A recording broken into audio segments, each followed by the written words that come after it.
There is a fire burning to the crushed red brick of the Foro Italico, and it threatens to consume the entire established hierarchy of professional tennis. If you look at the order of play for the third round of the 2026 Italian Open, you will see a matchup that, on paper, reads like a standard David versus Goliath narrative. You have world number 2 Elena Rybakina, the towering, stoic baseline executioner, facing off against world number 42 Alexandra Eala, the 20-year-old rising phenomenon from the Philippines. But to look at this match as just another Sunday afternoon encounter is to fundamentally misunderstand the tectonic plates currently shifting beneath the surface of the sport. This is not just a tennis match. This is a violent collision of two entirely different tactical philosophies. This is a clash of two contrasting global tennis markets. Above all, this is a referendum on the future of the Women's Tennis Association. The idea that this match will end the world is not clickbait. It is a structural reality. In the context of the modern WTA Tour, the elite tier has operated as a closed-door oligarchy. For years, a very specific, heavily guarded fortress has been maintained at the top of the rankings by a select few. They have dictated the terms of engagement through overwhelming, flat baseline power and suffocating, predictable consistency. But right now, there is a glitch in their system. There is a specific, engineered vulnerability that no one in those elite coaching boxes wants to speak about on the record. By the end of this investigation, you will understand exactly what that vulnerability is.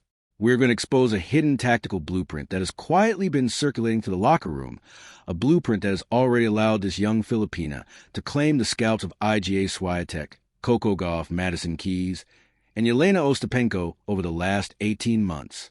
We will break down why the specific surface in Romax as an accelerant to this tactical glitch.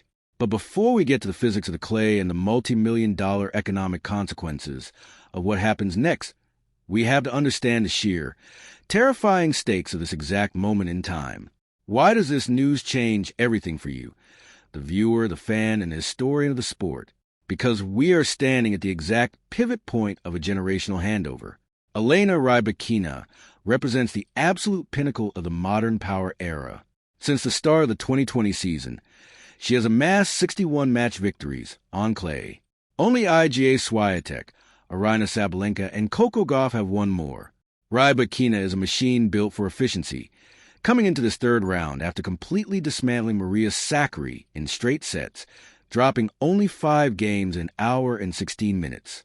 She is angry, having suffered shock early exit in Madrid, and she is in Rome to reclaim her throne. The betting markets, the predictive algorithms, and historical data all suggest that Rybakina has a 90% probability of winning this match. And yet, the air in Rome is thick with anxiety, because Alexandra Eala is not supposed to be here. A player from a nation with virtually no historical infrastructure for producing elite tennis champions is not supposed to be ripping to the draw of a WTA 1000 event. But Eala is systematically dismantling the gatekeepers. She just dispatched China's Wang Xinyu in straight sets, recovering from a nervous second-set battle to assert her dominance. Eala is not just a participant in this tournament. She is a disruptor. If Elena Rybakina wins, the empire strikes back. The established order is maintained. The elite draw a collective sigh of relief. And the march toward Roland Garros continues under the banner of the usual suspects. But if Alexandra Eala wins, if the 20-year-old cracks the Kazakhstani code on center court, then the entire geopolitical and economic center of women's tennis fractures. It means her historic run in Miami last year wasn't a fluke. It means the old guard is definitively dying and a new, tactical, spin-heavy era led by the global south is taking over. This match is the match that will dictate the narrative of the sport for the next 5 years. To understand how we arrived at this tipping point, we must look backward. We must trace the distinct, contrasting origins of the Ice Queen and the Giant Slayer. To comprehend the threat that Alexandra Eala poses, you have to understand where she was forged. You do not accidentally become a Giant Slayer. Eala's genesis is rooted in the balmy, punishing environment of Mallorca, Spain, specifically within the walls of the Rafa Nadal Academy. When Eala arrived at the academy, she wasn't just taught how to hit a tennis ball. She was indoctrinated into a philosophy of suffering. Rafael Nadal's approach to clay court tennis is built on a foundation of relentless repetition. excruciating physical endurance, and the application of heavy, violent topspin.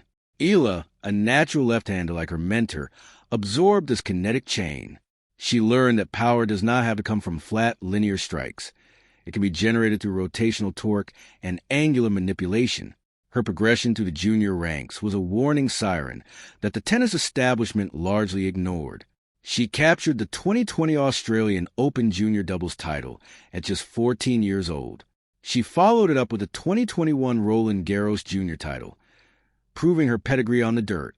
Then, in 2022, she made history by winning the U.S. Open Junior Singles title, becoming the first Filipina to claim a junior Grand Slam. But junior success is a graveyard of unfulfilled potential. The transition to professional tour is where dreams usually die against the harsh reality of grown women fighting for their livelihoods. Eala's ranking trajectory tells a story of brutal, grinding perseverance. 2021, ranked 529. 2022, ranked 219. 2023, ranked 205. 2024, ranked 158. And then came 2025, the breakthrough. Eala arrived at the Miami Open ranked 140th in the world, requiring a wild card just to enter the main draw. What happened next fundamentally altered her career trajectory. She didn't just win. She embarrassed the establishment. She defeated Madison Keys. She defeated Yelena Ostapenko. And in the quarterfinals, she dismantled former world number 1 IGA Swiatek, winning 6-2, 7-5. Eala finished the 2025 season ranked inside the top 50. She proved it wasn't a hard-court anomaly, either. In 2026, she forced Coco Gauff into retirement at Indian Wells and dismantled Jasmine Paolini in Dubai. Eala is not intimidated by numbers next to a name. She has played top 10 opponents 7 times, and she holds a winning record against them.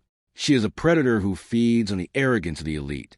On the other side of the net stands Elena Rybakina. Born in Russia, representing Kazakhstan, Rybakina's path to the top is a masterclass in calculated, cold-blooded optimization. Rybakina does not rely on emotion. She relies on physics. She is 6 foot tall and utilizes a biomechanically perfect service motion to generate free points at an alarming rate. Rybakina is a mercenary who was adopted by a nation willing to fund her potential, and she has repaid that investment by becoming one of the most terrifying forces on the tour. Why does a specific matchup matter so much? Why is the world number 42 such a massive threat to the world number 2? It comes down to the friction of the Rome clay and the geometry of the tennis court. Elena Rybakina hits the ball exceptionally flat. Her strike zone is in her waist-to-chest area, and she drives to the ball to take time away from her opponents. On a fast grass court or a slick indoor hard court, this is unplayable. The ball skids, stays low, and rushes the opponent into an error. But this is the Italian Open. The red dust of the Foro Italico is heavy. The weather in May can be humid, and the clay courts here are notoriously slow and gritty. When a flat hitter like Rybakina strikes the ball on this surface, the court absorbs the pace. The ball sits up. It waits. This is where Alexandra Eala's specific, Nadal-infused tactical glitch comes into play. Eala is a left-hander who hits with massive RPMs, revolutions per minute, on her forehand. When you apply heavy topspin to a tennis ball, the physics of the bounce change dramatically upon interacting with a high-friction surface like clay. To briefly step into the realm of the exact science governing this phenomenon, we must look at the rotational dynamics of the ball upon impact. When a ball heavily laden with topspin collides with the court, the friction force acts in the direction of the ball's horizontal motion. This decreases the rotational velocity but significantly increases the translational velocity and the vertical trajectory post-bounce. The relationship can be mathematically modeled to understand the exact nightmare Rybakina is facing. $V_x equals V_x plus backslash mu 1 plus E V_y $. This formula represents the post-bounce horizontal velocity with a coefficient of friction $mu and the coefficient of restitution $E dictate the explosive forward kick of the ball. Eala is using this exact physical reality to break the elite game. Because Eala is left-handed, her heavy, violently spinning cross-court forehand kicks violently up and away into Rybakina's right-handed backhand. But it doesn't just kick away, it kicks high. It forces the 6-foot Rybakina to play the ball outside of her optimal strike zone, up near her shoulders. Rybakina can no longer hit flat into the court. She has to generate her own pace off an awkward, heavy ball.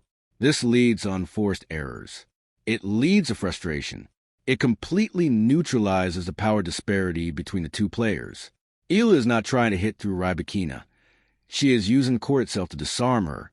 Let us break this match down into its granular components. There are 3 sub-battles happening simultaneously on this court. The serve versus. The return Rybakina's serve is a weapon of mass destruction. It is the foundation of her 90% win probability today.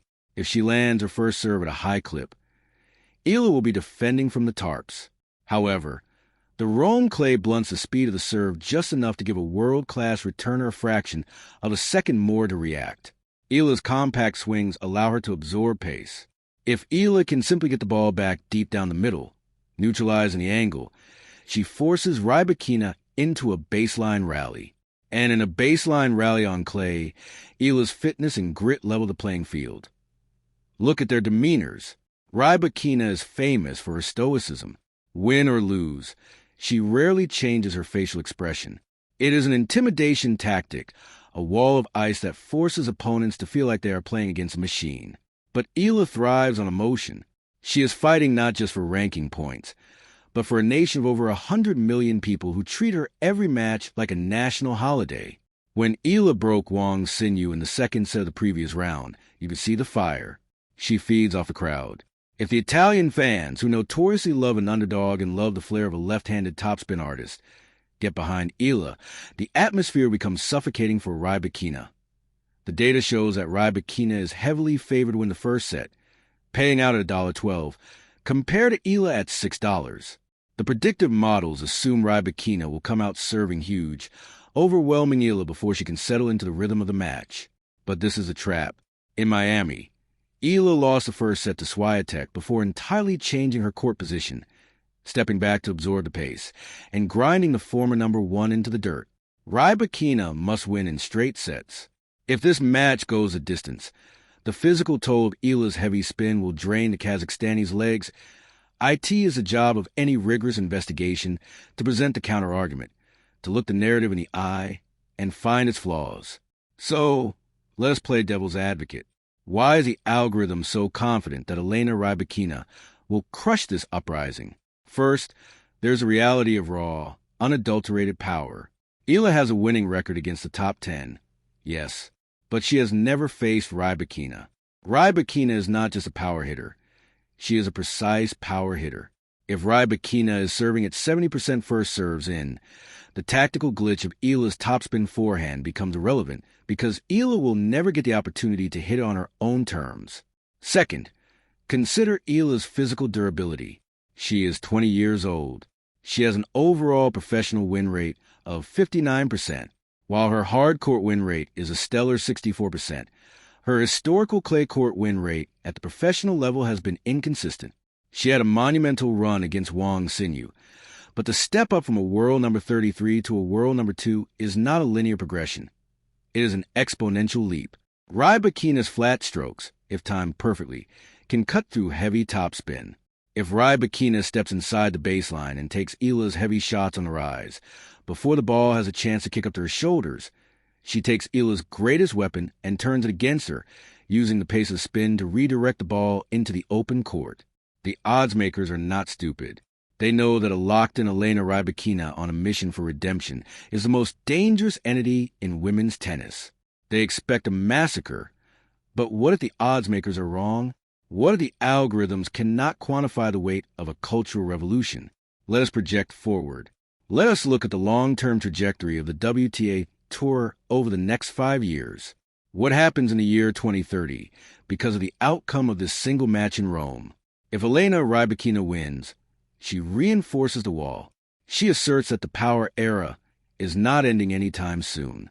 She moves on to the round of 16, solidifies her ranking, and goes into the French Open as a terrifying co-favorite alongside Swiatek and Sabalenka.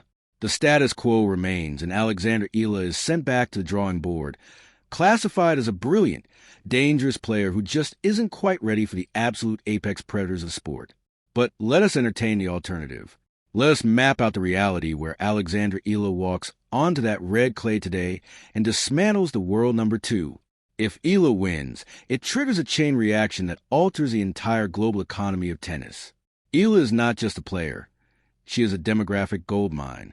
The Asian tennis market has been searching for a definitive, transcendent superstar since the retirement of China's Li Na. But Eala is different. Eala speaks the language of the modern, hyper-connected generation. A victory over Rybakina cements her status not just as a prospect, but as an immediate, undeniable contender for Grand Slam titles. Within 5 years, if this trajectory holds, you will see a massive pivot in corporate sponsorships, tournament investments, and broadcasting rights shifting heavily towards Southeast Asia. You will see academies modeling their coaching systems not just on raw power, but on the tactical, spin-heavy, defensive-to-offensive transition game that Eala has perfected. The Big Three will be forced to adapt or die. They will have to re-engineer their entire defensive strategies to deal with a new wave of players who refuse to hit the ball flat. This match is a crystal ball. It is a glimpse into a very possible future where the rigid, robotic power hitting of the Eastern European academies is rendered obsolete by the fluid, dynamic, tactical genius forged in the sun of Mallorca and the pressure cooker of Manila. Tennis is a brutal, solitary sport. It strips away all your excuses. When you walk onto that court, there is no team to hide behind. It is just you, your racket, and the physics of the ball.